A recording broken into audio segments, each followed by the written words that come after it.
Why isn't it working?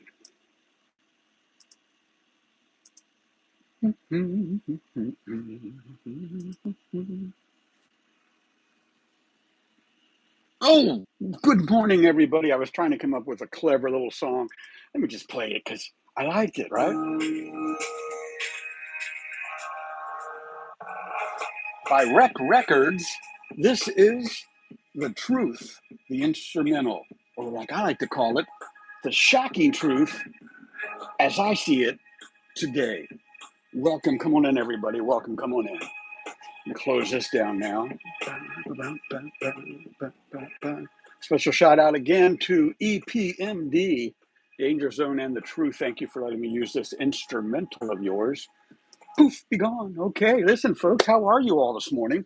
Before we get started, I think you're going to enjoy what I have for you right now. I've been up early. I'm trying a new format now where I wake up even earlier in the morning and be prepared to go live by 8 a.m. So we're going to try that for a few days and we'll see how that works. Before we get started, I have gone backwards just a little bit. I do have your random fact of the day. Well, it's not too random. It is today, the 23rd of December, right? Tuesday. It is the day before Christmas Eve, right? Just 2 more days and it's Christmas. But listen, so here's your fact of the day, right? I thought this was interesting. Sea otters hold hands while they sleep so they don't drift away from each other.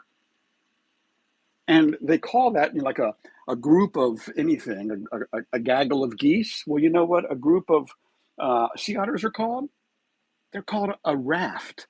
Yeah, they're called a raft. And I guess because they're holding hands while they sleep so they don't drift away from each other, what I wonder is, what if the raft drifts away from wherever they're supposed to be at? I don't know, but if you know anything more about that, let me know. I'd love to hear from you.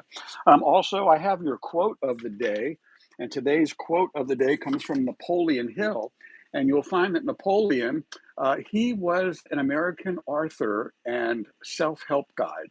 He wrote a book called Think and Grow Rich, right? I think he passed in 1970. But he said, Napoleon Hill says, the starting point of all achievement is desire. Yeah, if you desire to do something, that's the starting point of achieving it, right? Like for me in my house, I'm talking about the forensics app. That is my desire, right? And it's the starting point of achievement of the forensics application, as it were. All right, folks, listen, let's get into this here. Today, I am happy to be here talking to you about Sebastian Wayne Drake Rogers, forensically speaking, and collecting evidence, right? Collecting evidence in the case of the mysterious disappearance of Sebastian Wayne Drake Rogers, right? Can you say it just like that? Sebastian Wayne Drake Rogers. Say his name once, even if you just say Sebastian Rogers. The more we put him out into the universe, the more that the universe is going to bring back to us, right? And again, that's why I call for the creation of the forensics app or application. Sebastian Rogers now coming up on his second Christmas without his loved ones. Yeah, not those legally responsible for him. No, like his biological father, Seth. No, Seth was not legally responsible for him at the disappearance, at the time of his disappearance. No. Where'd that go? And his father who loves him, but we're talking about different people right now, not Seth Rogers, the biological father who loves him. No, we're talking about his mother, Katie Lynn Rogers, right? And or his stepfather, Christopher Proudfoot Bowersox.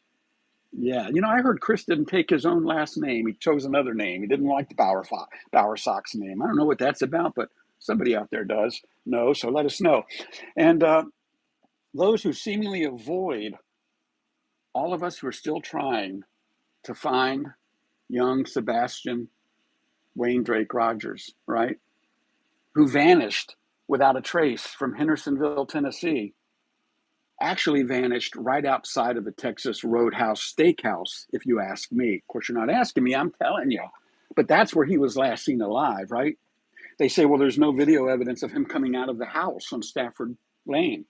There's no video evidence of him going into the house on Stafford Lane on Sunday night, February 25th, 2024. Where's the video evidence? The last person to see this young man alive was his biological mother at the Texas Roadhouse Steakhouse. And what was she doing? She was taking pictures of him, doing a little video, doing some mock-up, making other pictures. Why was she taking all these pictures on a Sunday night at the Texas Roadhouse Steakhouse? I don't know about y'all, but when I go out to eat with my family, I'm generally not picking up my phone. If I do take one or two photos, that's it. Katie was taking a lot of photos and videos. I want to know where that is. Where are those photos and videos at? Because there is a forensic digital imprint now. It's out there, right? Once we put something electronic, it's out there. We might think we deleted it from our hard drives, but you know what? Deleted hard drives can be rebuilt. So there's no secret electronic stuff anymore, especially as we get closer to using AI. I already use Google AI and a lot of my stuff, like right here. Well, I'll just give you an example real quick. Sebastian Wayne Drake Rogers, go up to the top. That's Google search, right? And over here, just go from all to AI mode and watch what happens. I got Sebastian Rogers there. Look, it's thinking, and now it comes up with a bunch of stuff on Sebastian Wayne Drake Rogers. It's worth exploring. Okay, folks, let me get going. I've been hoping and praying and waiting for the creation of the forensics app. I like to call it the Sebastian app that every one of us could use right now in public, as a public clearinghouse, right?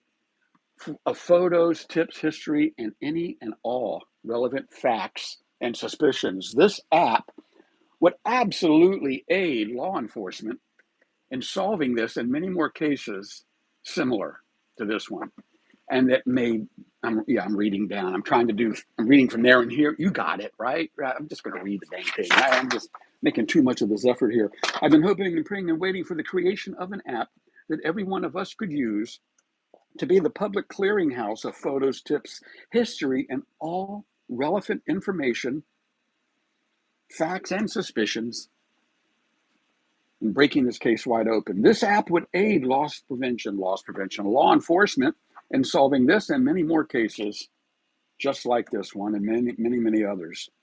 And just may very well be what answers so many questions and more, such as the following 10 questions. So these are 10 questions I would like to see put into the forensics app regarding Sebastian Wayne Drake Rogers. By the way, those of you who don't know, there is a $500,000 reward, $500,000 bounty for information leading to the arrest and conviction of those responsible, and better yet, the location of Sebastian Wayne Drake Rogers. Yeah, $500,000. 50,000 of it comes from the FBI, which I'm on the FBI website right here. There's the poster. Here's some other photos of him. And this one caught my eye, and that's him looking at a pair of shoes. And you know what? He's not a dumb kid. He's got both fingers in the shoes. Look at that. He knows what he's doing.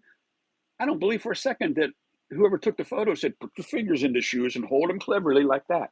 He did that, right? He's not a stupid kid. I'm sorry, I get a little upset over this. Another picture of this is the one that everybody sees. That was probably when he was 14, maybe 13, right?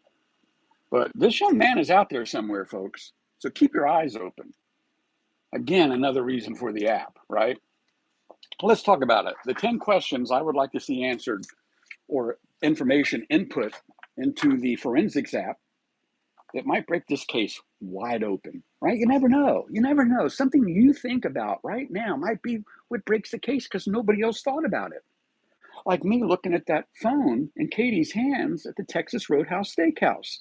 That was the last place Sebastian was ever seen alive. And she got plenty of video and photographic evidence of that last meal together. Come on, folks, tell me it's something different. Okay, the 10 questions. Is Katie Proudfoot a victim of spousal abuse?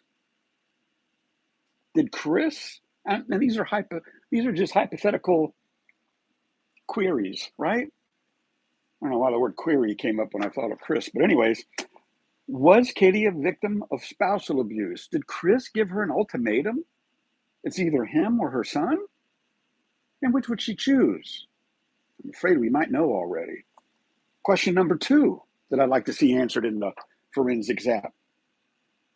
Was Sebastian a victim of parental abuse? Was he? You know, both those first two questions, there you could probably find out in records, in the written records open to Freedom of Information Act request.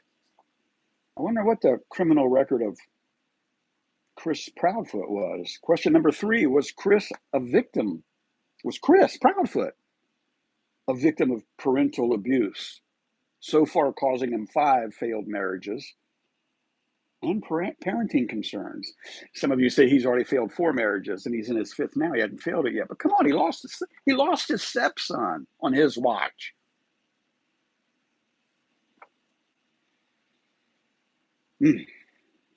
Question number 4.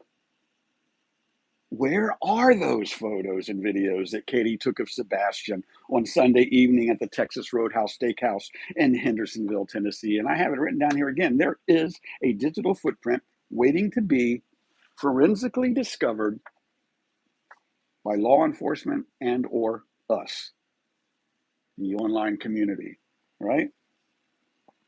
Question number 5. Are we ready for question number 5? Are the Proudfoots and Bowersocks really related to any of Tennessee law enforcement? I've heard rumors that there's a connection between the Sumner County Sheriff's Department and the Proudfoot Bower Fox hookup, right? As far as the Tennessee Bureau of Investigation, what can they do if the Sumner County Sheriff's Office is giving them misinformation, right? Which is why I think we really need to lean on the FBI now, supporting the FBI, not leaning on them to cause problems or slow things down, but leaning on them maybe in creating the forensics app. Maybe one of you programmers out there can give this a little thought. Question number 6. I already mentioned this already about the abuse stuff. What type of criminal record does Chris or Katie have? Or Seth? We have to be open. We have to be open-minded and look at everything. Personally, I think Seth is a victim in all of this as well, not a guilty co-conspirator or somebody with knowledge that he shouldn't have. I think if Seth had any knowledge, he'd be the first one to hold his hand up and say, wait a minute, this is what happened. Question number 7. I like this one. I'm 10 hours away, so I know why I'm not doing this. But those of you who are close in Hendersonville or in Tennessee, let me ask you this. Why are we not seeing more photos of Chris and Katie in public places? And why I say it like that? Because there's no right to privacy in public places. That's our First Amendment right.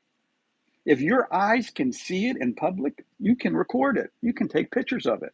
You don't need to give anybody answers. It's your right as an American citizen to go out and express yourself and exercise the First Amendment of taking recordings and photography in public places, right? If anybody wanted to come and get in front of your camera, that's on them, not you. Feel me there? What question am I on? I think I got 3 more, so that would make this question number 8. Ready? Coming up? How many people are involved in this young man's demise?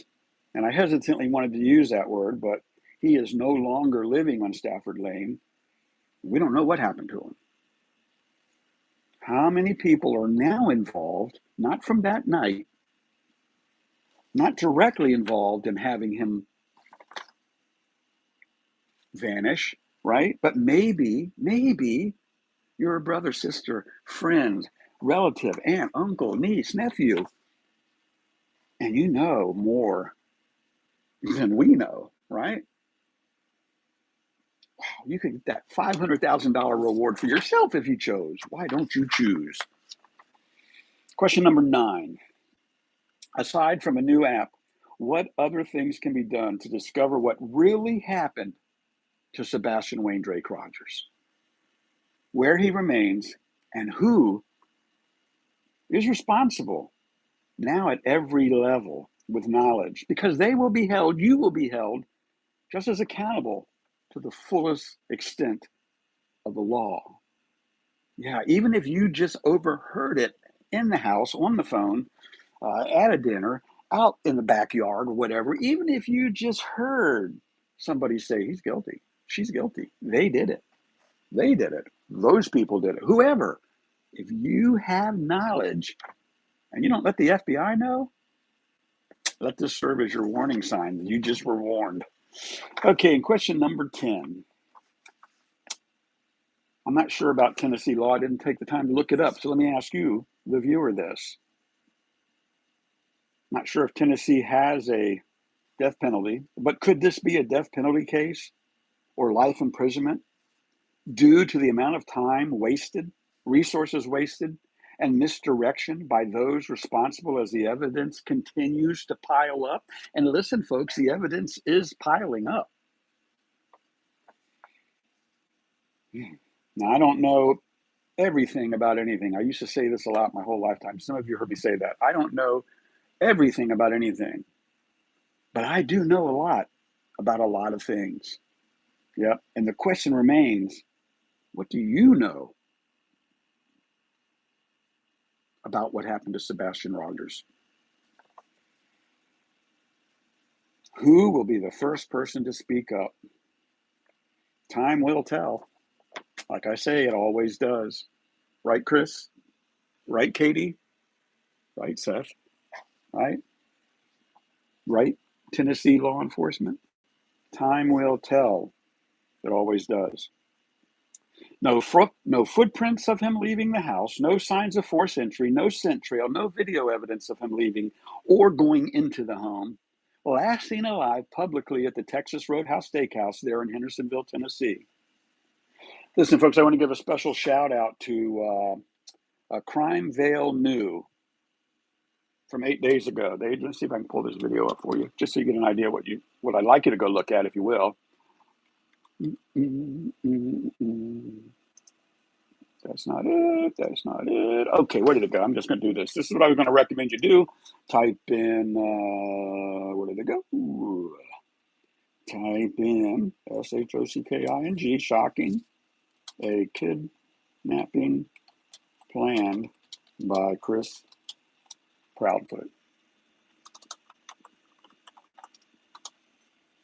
And here we go. This says 2 weeks ago. I thought, 8 days ago. And yeah, Crime Veil New. So type in your search box, everybody, shocking, a kidnapping planned by Chris Proudfoot. And it comes up as the first thing with almost 8,000 views from 2 weeks ago or 8 days ago. When you click on this, you're going to see this. I've already been watching a lot of it here, but it'll start out like this, right?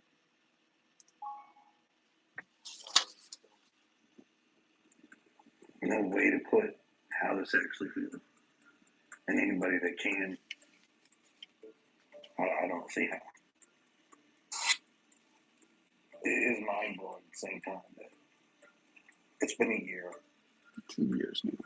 And the amount of people that still don't know about this, it's unnerving, basically. Something else, isn't it? But anyways, check that video out. Shout out to Crime View New for doing an excellent job on an hour-long investigation, which I got a lot of my information from today. So search for the video. It runs about an hour. It really does a great job of making us and you, the viewer, think of other things regarding this case, and particularly the behaviors of Chris and Katie Proudfoot from the day before Sebastian's disappearance through today, a day before Christmas Eve and the second Christmas that Sebastian was taken from those who truly love him, because whoever is responsible for this did not love Sebastian. You don't unalive your child because you love them. You don't hinder investigations of a missing person because you love them. You don't answer any and all questions that might help find your son unless you have something to hide. Listen, as I wrap this up, folks, I hope and pray that the guilt, the gnawing and grinding of your teeth, and I invite you to look that up in the Bible, do a gnawing and gnashing of teeth, grinding, the nightmares and the alcohol or drugs that you might be abusing right now to hide in the darkness, I hope and pray that you finally break and have had enough. I hope and pray that one day you are not victimized by those who caused all of this to happen to you. Your eternity has already begun. And when you pass from this earthly world, you will truly end up where you belong. Whether you're 100% guilty for Sebastian's disappearance or have inadvertently fallen into knowledge that you wish you didn't have, of things that you wish you didn't know, and you're guilty too. The forensics app, can you create it? Can we get this going? Hell, I'd pay $5 a month to be a subscriber of a forensics app that I could input information for and see how it affects any other case in that regard. There would be a storehouse of photos. Look at the photos that exist right now. Let me just show you this. I'm going to shut that down. Don't say that. We're done. And let me just show you something real quickly.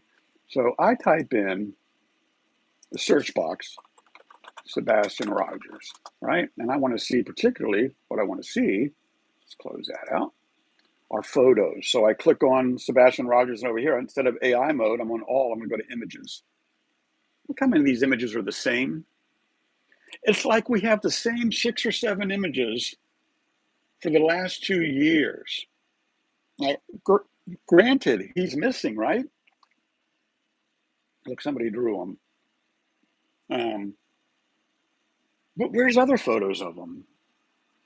I mean, if he disappeared in February of 2024, where were pictures of that Christmas? Really? December 23? How come there are no photos? For that matter, not just not just Christmas of 2023, but what about 2022, 2021? Where's the trail of this poor boy? We got to know, folks. We have to find out.